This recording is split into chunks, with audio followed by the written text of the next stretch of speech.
Dear friends, thank you again for being here. And I tend to refrain from making any comments on these videos to just let the scripture and the writing and the music carry the message.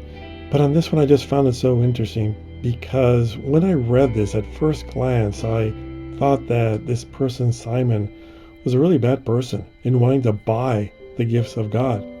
But then upon further reflection, I had to pause and ask myself, wait a minute, how much different am I from Simon? How often have I given gifts, provided tithes, given charity with the expectation that as I gave these things, whether money, time, or whatever it might have been, how often did I do this with the expectation that I would get something in return, even that I would get something God given in return?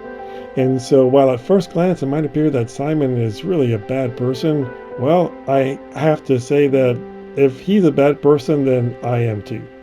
Because I often perhaps give money or give things with the expectation of something in return.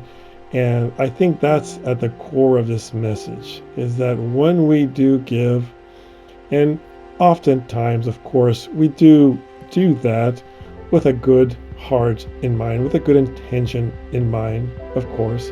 But we have to be careful.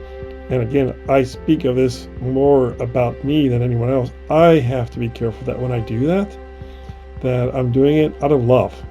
And I'm doing that without expecting anything in return. That I truly, truly am giving it freely and without expecting anything whatsoever, not out of compulsion.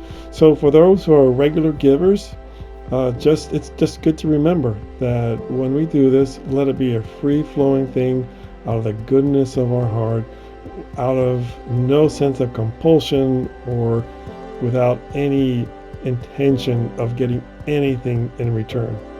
Because we will, if not careful, get into a habit of providing things and expecting something in return. So thank you for listening. Love you. Appreciate you so much being here. God bless and be well.